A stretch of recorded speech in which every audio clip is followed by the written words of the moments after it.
Good morning, students. Welcome back to second chapter, Physical Division of India. Okay, student, you have to be study introduction in last videos, and you have also about the second pages that is related to the introduction page, and now we have to be started major physiographic division. India, the physical feature of India can be grouped under the following physiographic division. India का यानी कि जो भौगोलिक अगर हम division की बात करें तो मेनली डिवाइडेड इनटू 6 पार्ट्स में इसको डिवाइड किया गया। The first is Himalayan mountain. Himalayan mountain के बारे में भी आप लोग कंप्लीट स्टडी कर चुके हैं लास्ट वीडियोस में। द नॉर्थन प्लेन, जहां से हम लोग कंटिन्यू करेंगे वो रहेगा द नॉर्थन प्लेन, उत्तरी मैदान के बारे में। The peninsula plateau, the Indian desert, the coastal plain, the islands. तो हम लोग इन 6 फिजियोग्राफिक डिविजन्स के बारे में हम लोग स्टडी करेंगे यहाँ पर complete. The Himalayan mountain, you have to be study about Himalayan mountain, that is young fold mountain. In last videos you have study about the Himalayan mountain, you have also describe about the Himalayan ranges in this video. So that is the Himalayan mountain that you have to be study in last videos. Now we have to be continue the northern plain. You can see the map of India, that is the physiographic division of India that represent the physiographic division of India, and that is the division of Himalaya. You have study about Himadri, Sivalika range like that in Himalayan part. Now we have to be continue the northern plain. The northern plain has been formed by the interplay of the three major river system, namely the Indus, Ganga and the Brahmaputra along their tributaries. कहते हैं कि जो northern plain है यानी कि जो उत्तरी मैदान है, ये सेकंड डिवीजन है अपना फिजियोग्राफिक डिवीजन है। कहते हैं कि जो नॉर्थन प्लेन है वो 3 नदियों से मिलकर बना है। इंडस सिंधु नदी है, गंगा नदी है और ब्रह्मपुत्र नदी है, और उनकी सहायक नदियों ने मिलकर किसका निर्माण किया? नॉर्थन प्लेन का। आउटलाइन किया गया, इसको आउटलाइन करेंगे इसमें। नॉर्थन प्लेन गंगा, इंडस और जो ब्रह्मपुत्र और उसकी जो सहायक नदी है उनकी सहायता से बना है। This plain is formed of alluvial soil, यानी कि ये जो प्लेन है, ये जो मैदान है हमारा नॉर्थन प्लेन है, वो कौन सी सोइल से बना है? Alluvial soil, that is most important soil, that is most fertile soil of India. The deposition of alluvial in the vast basin lying in the foothill of the Himalaya over million of year formed this fertile plain. कहते हैं कि हिमालय के foothill में इस northern plane के बनने में million of year लगे। It spread over an area of 7 lakh kilometre area. तो इसका जो फैलाव है, यानी कि जो नॉर्थन प्लेन का जो फैलाव है वो 7 लाख वर्ग किलोमीटर में है। The plain being about 2400 kilometre long, और इसकी लेंथ की अगर हम बात करें 2400 किलोमीटर लंबा है, एंड 240 to 320 किलोमीटर ब्रॉड, और इसकी चौड़ाई की अगर हम बात करें 240 से 320 किलोमीटर इसकी चौड़ाई है। Is densely populated physiographic division, densely populated, that is the most important feature of northern plain, that is densely populated, यानी कि यहाँ पर बहुत ज्यादा पॉपुलेशन रहती है। पॉपुलेशन क्यों रहती है ज्यादा? With a rich soil cover combination with adequate water supply. कहते हैं कि यहाँ पर सबसे बड़ी बात तो क्या है? रिच सोयल, यानी कि यहाँ पर कौन सी सोयल है? एलुवियल सोयल, जो बड़ी फर्टाइल सोयल मानी जाती है। विद एडुकेट वाटर सप्लाई, और अच्छे वाटर की सप्लाई है यहाँ पर, यानी कि इरिगेशन करने के लिए अच्छा जल है हमारे पास। एंड फेवरेबल क्लाइमेट, और फेवरेबल क्लाइमेट है नॉर्थन प्लेन का। It is agriculturally A productive part of India, और नॉर्थन प्लेन में ज्यादातर हम एग्रीकल्चर करते हैं। एग्रीकल्चर प्रोडक्टिव पार्ट माना जाता है इंडिया का, इसलिए जो नॉर्थन प्लेन है, northern plain is the most important plain of India, which is made up of alluvial soil, और namely 3 river system, Indus, Ganga and Brahmaputra. Do you know? After that we have studied that complete northern plain. The river in these lower courses split into numerous channel due to the deposition of silt. कहते हैं कि silt के deposition होने से जो नीचे जाती हैं, जो हमारी रिवर्स होती फ्लो करती हुई, तो ये अलग अलग एक तरह से जल धाराओं में बढ़ जाती है। The channels are known as distributaries. कहते हैं कि इन चैनल को हम लोग क्या कहते हैं? डिस्ट्रीब्यूटरीज, यानी कि जब रिवर फ्लो करके आती है, जब नीचे फुटहिल में आती है, तो वो अलग अलग पार्ट्स में डिवाइड हो जाते हैं, दैट इज कॉल्ड डिस्ट्रीब्यूटरीज। विभाजक कहते हैं उनको, विभाजिका कहते हैं। The northern plain is broadly divided into 3 section. कहते हैं कि जो नॉर्थन प्लेन है उसको हम लोग 3 सेक्शन में डिवाइड करते हैं। मोस्ट इंपोर्टेंट है, be attentive please. The western part of northern plain is refer to as Punjab plain. कहते हैं कि जो वेस्टर्न पार्ट है नॉर्थन प्लेन का, यानी कि जो वेस्टर्न पार्ट है नॉर्थन प्लेन का, उसे हम लोग क्या नाम देते हैं? पंजाब प्लेन के नाम से, यानी कि पंजाब वाला पार्ट इसमें ज्यादा आता है, वेस्ट पार्ट, इसलिए इसको वेस्टर्न पार्ट या पंजाब प्लेन के नाम से जाना जाता है। Form by the Indus and it's tributary, और इसका निर्माण किसने किया? सिंधु नदी ने और उसकी सहायक नदियों ने। The large part of this plain is lies in Pakistan. कहते हैं कि इस पार्ट का, यानी कि जो हमारा वेस्टर्न पार्ट है, इसका बहुत सारा भाग पाकिस्तान में भी आता है। पंजाब के बाद आप लोग जानते हैं कि पाकिस्तान शुरू हो जाता है, तो वहां पर भी कुछ पार्ट इसका फैला हुआ है नॉर्थन प्लेन का। The Indus and its tributary, the Jhelum, the Chenab, the Ravi, the Byas and Satluj originate in the Himalaya. कहते कि चार पंजाब, पंच प्लस आब, यानी कि पांच नदियों का समूह Jhelum, Chenab, Ravi, Beas and Sutlej originate in the Himalaya से इनकी उत्पत्ति होती है. This section of the plain is dominated by Doab. कहते हैं कि यहाँ पर ज्यादातर दो आब का मतलब क्या होता है? दो आब, हिंदी का शब्द है ये, दो प्लस आब. आप बोलते हैं नदी को, और दो का मतलब दो, यानी कि दो नदियों के बीच का जो पार्ट होता है उसको हम लोग दो आब के नाम से जानते हैं. दैट इज कॉल्ड दो आब. तो यहां पर दिया भी गया है, डू यू नो में, Doab is made up of two words.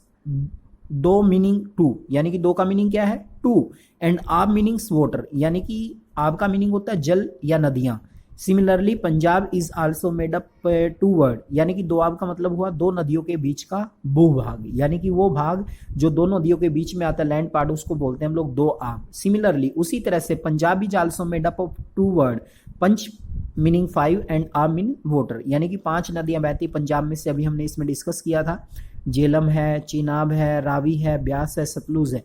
तो इससे पंजाब का नाम पड़ा पंच प्लस आब, यानी कि पांच नदियां बहती हैं जिस भूभाग में से, उसको बोलते हैं पंजाब. उसी तरह से दो आब, यानी कि दो नदियों के बीच का भूभाग. That is do you know, must have to be remember, that is most important point. What is the meaning of Doab, what is the meaning of Punjab, and like that do you know Manjuli in the Brahmaputra river is the largest inhabited riverine island in the world. Inhabited riverine island यानी कि largest inhabited riverine की अगर हम बात करें world के, कौन सा? मंजुली मोस्ट इंपोर्टेंट है. That is you must have to be remember, 1 marks में एनसीईआरटी में रिपीट होता है question. That is most important. Majuli Brahmaputra नदी पर जो एक तरह से अगर हम बात करें रिवराइन आइलैंड है, ये मोस्ट इंपोर्टेंट है, सबसे लार्जेस्ट, वर्ल्ड का largest riverine inhabited riverine island कौन सा है? मंजुली. मोस्ट इंपोर्टेंट है. That is, and you have study about do you know. And next we have to be continue. The Ganga plain extend between Ghaggar and Teesta. कहते हैं कि जो गंगा मैदान है वो घग्गर और तीस्ता नदी के बीच में फैला हुआ है. It is spread over the state of north India, Haryana, Delhi, UP, Bihar, partially Jharkhand and west Bengal to the east, particular in Assam lies in Brahmaputra plain. कहते हैं कि देखो गंगा प्लेन का फैलाव घग्गर और तीस्ता नदी के बीच में, और कौन कौन सी स्टेट इंक्लूड है इसमें? हरियाणा, दिल्ली, यूपी, बिहार और झारखंड और वेस्ट बंगाल के कुछ part.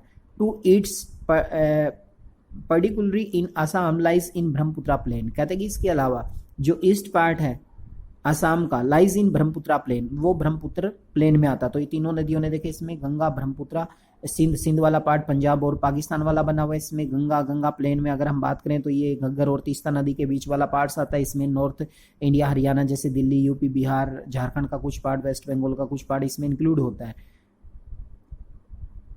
The northern plain are generally describe as flat land with the variation of its land. कहते हैं कि जो नॉर्थन प्लेन है जनरली अगर हम बात करें फ्लैट पार्ट माना जाता है. इट इज नॉट ट्रू, ये बात बिल्कुल सच नहीं है. These west plain have diverse relief features. According to the variation of relief feature, the northern plain can be divided into 4 region. कहते हैं कि नॉर्थन प्लेन को भी अगर हम बात करें विविधताओं के आधार पर हम लोग 4 पार्ट में बांट देते हैं, 4 क्षेत्रों में इसको बांटा जाता है. द रिवर, देखिए मोस्ट इंपोर्टेंट है, यहाँ से ज्यादातर एमसीक्यू में मैचिड क्वेश्चन पूछा जाता है, यानी कि कौन सी नदी के बीच के पार्ट को किस नाम से जाना जाता है. That is most important. Be attentive, be careful. That is MCQ question. There are 4 questions. The river after describing from the mountain deposits pebbles in the narrow belt about 8 to 16 km in wide lying parallel to the slope of the Sivalika. It is known as Bhambar. Most important है ये देखें यहाँ पर. The river after descending from the mountain deposits pebble in a narrow belt. कहते हैं कि जो river होती हैं जब वो यानी कि माउंटेन से बहकर आती हैं तो कुछ वो कंकड़ बजरी अपने साथ लेकर आती है, तो उससे एक 8 से 16 किलोमीटर चौड़ी एक पैरेलल स्लोप में एक लाइन बन जाती है. It is known as Bhabar. इसको हम लोग क्या बोलते हैं? भाबर के नाम से इसको जाना जाता है. बाम्बर मोस्ट इंपोर्टेंट है. What is Bhabar? तो ध्यान रखें इसमें, what is Bhabar? 8 to 16 kilometre in wide lying parallel to slope of Shivalika. It is known as Bhabar. All the stream disappear in the Bhabar belt. कहते हैं कि जितनी भी स्ट्रीम्स होती है बाम्बर बेल्ट में आने के बाद डिसअपियर हो जाती है, गायब हो जाती है. वो south of this belt the streams and river reemerge and create swampy and marshy region known as Terai. कहते हैं कि लेकिन स्ट्रीम और रिवर री अमर्ज, कहते हैं कि जो जल धाराएं होती है, रिवर्स होती है, दोबारा से अमर्ज होती है and create a wet swampy, और एक दलदली भूभाग अर्जित करती है वहां पर, जिससे हम लोग क्या बोलते हैं? तैराई कहते हैं, जिसको हम लोग तैराई के नाम से जिसको जाना जाता है. That is most important term, Terai and Bhabar. That is most important question both for 1 marks. So attentive, what is Bhabar और what is तैराई.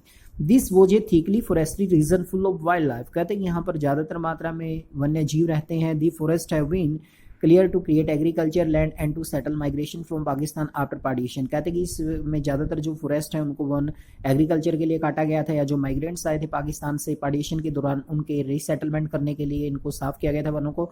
Locate Dudhwa national park in this region. Dudhwa national park कहाँ पर है? यूपी के अंदर है ये, उत्तर प्रदेश में। That is internal question, you can find out और search from net where is Dudhwa National Park located. The largest part of northern plain is formed older alluvial। कहते हैं कि जो ज़्यादा बड़ा पार्ट है, अब alluvial soil को भी हम दो पार्ट में डिवाइड कर देते हैं, old alluvial soil और new alluvial soil। The largest part of the northern plain is formed of older alluvial। They lies above the flood plain of the rivers and present a terrace like feature।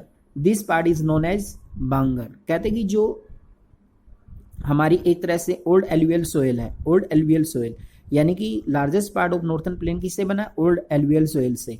They lies above the flood plain the river and present a terrace like features. This part is known as Bangar. कहते हैं कि इसके अलावा जो part है जो कम fertile होता है उसको बांगर के नाम से जाना जाता है। This soil of this region contain calcareous deposit locally known as kankar. कहते हैं कि बांगर के अंदर ज़्यादातर मात्रा में कंकर की मात्रा ज़्यादा पाई जाती है, इसलिए क्या खादर जो खादर होता है वो ज़्यादा फर्टाइल होता है, लेकिन बांगर के अंदर कंकर की मात्रा ज़्यादा पाई जाती है, इसलिए इसके अंदर लेस फर्टिलिटी होती है। The newly young deposited of flood plain are called Khadar. कहते हैं कि लेकिन जो यंग डिपोजिटेड से बना हुआ पार्ट है, न्यू यंगर डिपोजिट से बना हुआ जो पार्ट है उसको हम लोग क्या बोलते हैं? खादर कहते हैं। They are renew almost every year and so are fertile. कहते हैं कि जो खादर पार्ट है वो बहुत ही ज़्यादा उपजाऊ होता है, हर साल ये रिन्यू हो जाता है। दस आइडल द इंटेंसिव एग्रीकल्चर। कहते हैं कि जो इंटेंसिव एग्रीकल्चर हम लोग करते हैं, इंटेंसिव एग्रीकल्चर के लिए सबसे अच्छा माना जाता है खादर को। यानी कि जो हमारी एलुवियल सोयल को भी हम दो पार्ट में डिवाइड करते हैं, first is bangar and second is khadar. Bangar less fertile होता है क्योंकि इसके अंदर कंकर की मात्रा होती है, लेकिन जो बांगर है, बांगर ज़्यादा फर्टिलिटी नहीं होती बांगर के अंदर, कंकर की मात्रा ज़्यादा होती है, इसके लिए इसको हम लोग अच्छा नहीं मानते। इसको ओल्ड एलुवियल सोयल के नाम से भी जाना जाता है। यंगर एलुवियल सोयल को हम लोग बोलते हैं Khadar. That is the most fertile part because it is also renew almost every year and so are fertile. That is ideal for intensive agriculture. Okay student, that is about the northern plain. That is complete description about northern plain. You must have to be find out internal questions for NTSC exam or for your board preparations, so must attentive. If you any doubt, if you any query, you can make me call or you can contact me. Thank you student, have a nice day. Thank you.